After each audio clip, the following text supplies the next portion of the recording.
Les amis, bienvenue dans OPD. Aujourd'hui, je suis en train de courir. Je suis sur le même run que la vidéo d'hier. Et je suis totalement perdu, en témoigne mon regard un peu évasif de ce début de vidéo. Puisque j'essaie de retrouver mon chemin. Mais en fait, je suis vraiment perdu. Donc je crois qu'il y a le soleil à gauche. Ouais, donc je crois que c'est vers la gauche, là où je viens. Je vais voir. Bref, aujourd'hui, on va parler d'une des lois, même la première, du livre Les 48 lois de pouvoir de Robert Greene. Ce livre, en fait, c'est le livre déjà le plus vendu en prison par ses pouvoirs de manipulation et d'influence. Moi, j'aime pas trop parler de manipulation parce que c'est mal vu. Dans mon jargon à moi, je l'utilise. Mais quand j'explique à quelqu'un, j'évite de lui dire que c'est de la manipulation. C'est plutôt une façon de se faire bien voir. C'est pas une manipulation pour faire acheter quelque chose, ça peut l'être dans la vente. C'est plutôt une manipulation pour que là, les gens autour de moi ne soient pas néfastes.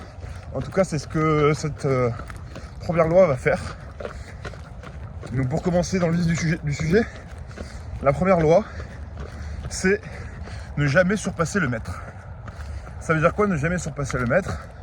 Ça veut dire, déjà, prenons le maître comme un supérieur.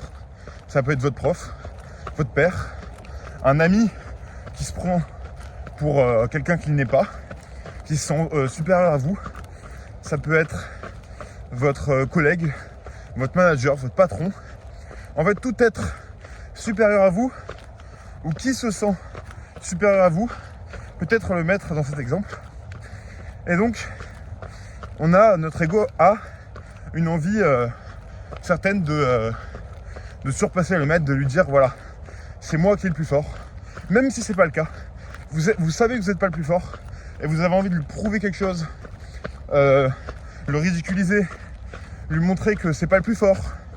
Et en fait, c'est votre ego qui va vous dire de faire ça. Et on va voir que c'est pas la bonne solution parce que la personne qui a le plus de pouvoir sur vous va pouvoir vous mettre en danger, entre guillemets, dans le chaos. Et vous nuire. Et vous aurez gagné qu'un tout petit peu d'ego en... Putain, je fais tomber. En lui disant que voilà, c'est pas le plus fort. Je vais reprendre mon souffle et après je continue. Donc je vais vous raconter l'histoire, brièvement, de ce qu'il y a dans le livre. Je pense qu'on fera plusieurs de ces lois comme ça. Peut-être pas les 48, parce que là, ça fait 2 semaines que j'utilise celle-là. On en aurait pour 2 ans. C'est pas le projet. Dans 2 ans, je vais être ailleurs qu'ici, ou peut-être ici, mais sous une autre forme. Et donc, en fait, c'est le roi Louis XVI qui a un surintendant des finances, un mec qui s'occupe des finances. Et en fait, le surintendant, il décide de prendre une initiative et se dire putain, je vais inviter le roi à une fête où il y a toutes les personnes importantes du monde de la noblesse. Et donc il fait cette fête, il invite des gens placés, des scientifiques, des gens dans l'immobilier de l'époque, enfin voilà, toute personne influente. Et pendant cette soirée, le surintendant il présente toutes ces personnes au roi. Et voici, il dit voilà, c'est mon roi, c'est mon roi, c'est mon roi. Donc le surintendant il est super content. Il se dit le roi il va bien m'aimer par rapport à ça. Il doit être super content, machin. Et en fait le roi il s'avère qu'il a tout sauf aimé. Parce qu'il a senti ce mouvement du surintendant à lui présenter plein de gens importantes comme une injure.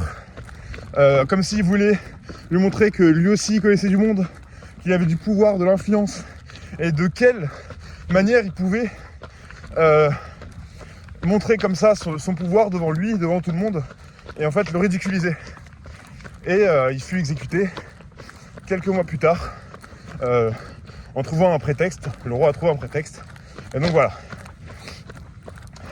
Comment on pourrait le ramener à la vie de tous les jours? Exemple tout con. T'as un problème avec ton prof, t'es au collège, et ton prof il te dit un truc, je sais pas, il te prend ton téléphone, il te dit de sortir de classe, alors que c'était pas toi. Bam, tu vas voir le proviseur. Le proviseur, il engueule le prof, il lui dit ouais fais gaffe la prochaine fois, sans plus. Et là toi, tu viens de te mettre à dos le prof pour l'année qui suit. Parce que tu la balances au putain de directeur. Alors que t'avais juste à t'expliquer avec le prof en lui disant ben voilà, monsieur je comprends, vous vous êtes trompé, c'est pas grave. Maintenant, moi je vais pas dire qui était sur son téléphone, peu importe. Et vous pouvez me le rendre s'il vous plaît. Et bam, tu rigoles un peu avec lui et ça passe.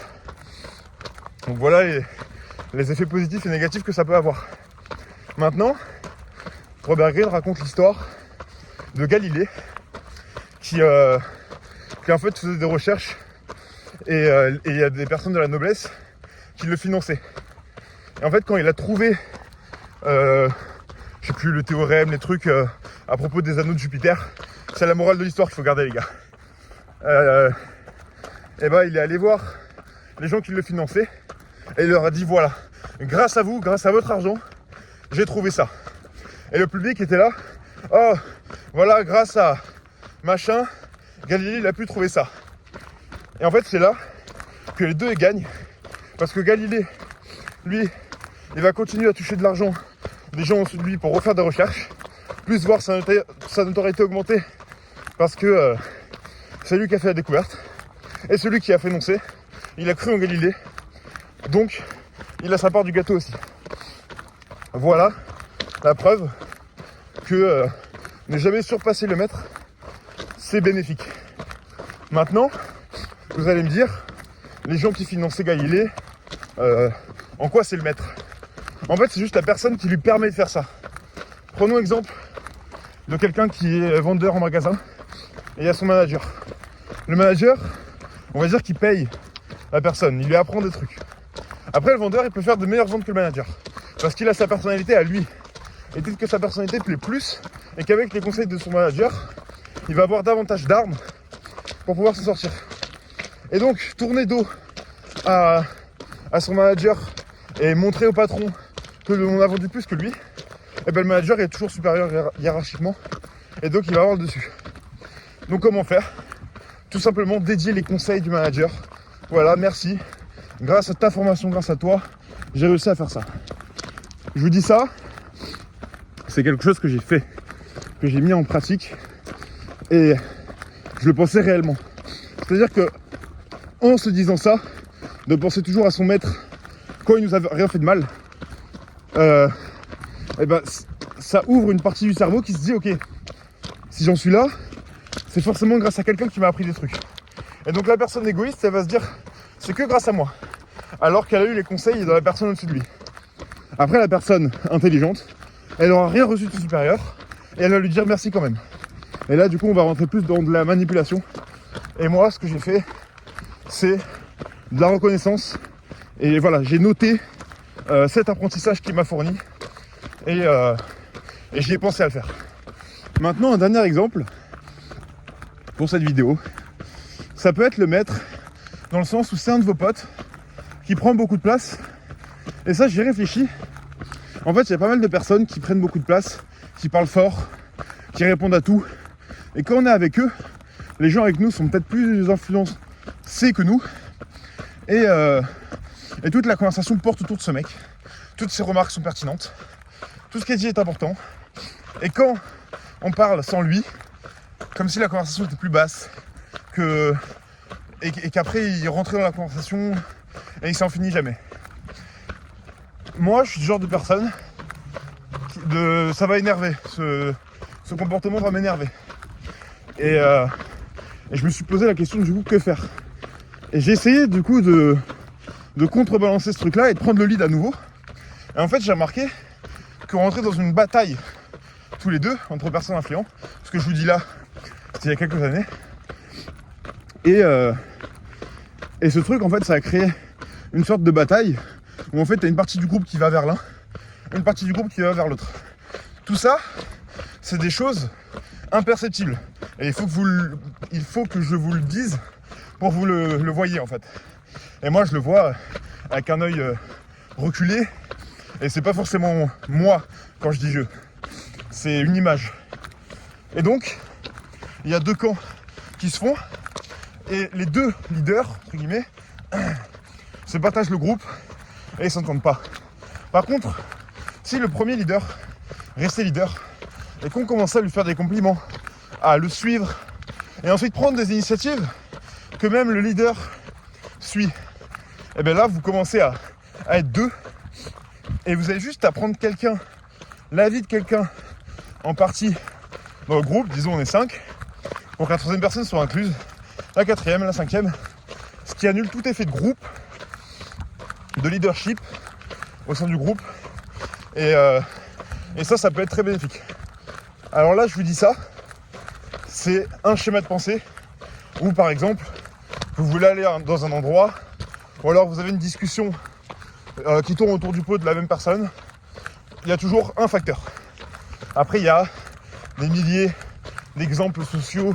Si par exemple on prend 5 personnes, il existe des milliers de possibilités différentes. Mais voilà, en tout cas retenez juste dans cette image, être ami avec le maître et ne jamais le surpasser. Ou alors si vous n'êtes pas ami avec lui, le mettre en valeur tant que ça ne vous joue pas des tours. Entraînez votre ego à avoir mal, à vous dire merde, là il a fait ça, alors que c'est grâce à moi, ça me fait chier, je lui dis rien. Merde, il me dit ouais t'es une merde, toi t'as envie de dire des trucs que t'as fait dans ta vie, machin, j'ai eu 10 000 abonnés sur les réseaux, machin. T'as envie de le sortir un autre moment, un autre contexte pour lui dire en gros, voilà moi j'ai réussi des trucs, ça te ronge, tu le dis pas. Et il le saura jamais. Il saura jamais que t'es une bonne personne, il saura jamais que t'as réussi quelque chose dans ta vie et que tu vas réussir quelque chose. Mais ton ego, lui, il saura, il se dira voilà, j'ai rien dit, j'ai gardé mon énergie. Lui, il reste là-dedans, dans cette perspective. Peut-être que si je lui avais dévoilé ma vie, ça l'aurait réveillé aussi. Aujourd'hui, voilà, je lui ai rien dit. Il reste dans sa merde. Et moi, je suis là-haut. En gros, c'est ça. Travaillez votre ego à souffrir pour ensuite dépasser le reste du monde. Il commence à faire nuit. Je vais rentrer tranquillement, bien essoufflé. Mais j'ai pas vu le temps passer en courant. Je crois que ça fait une demi-heure. Je vais courir une demi-heure, le temps de revenir. J'espère que vous avez apprécié cette vidéo. Moi, je vous dis à demain pour un nouvel EPD. Et ciao!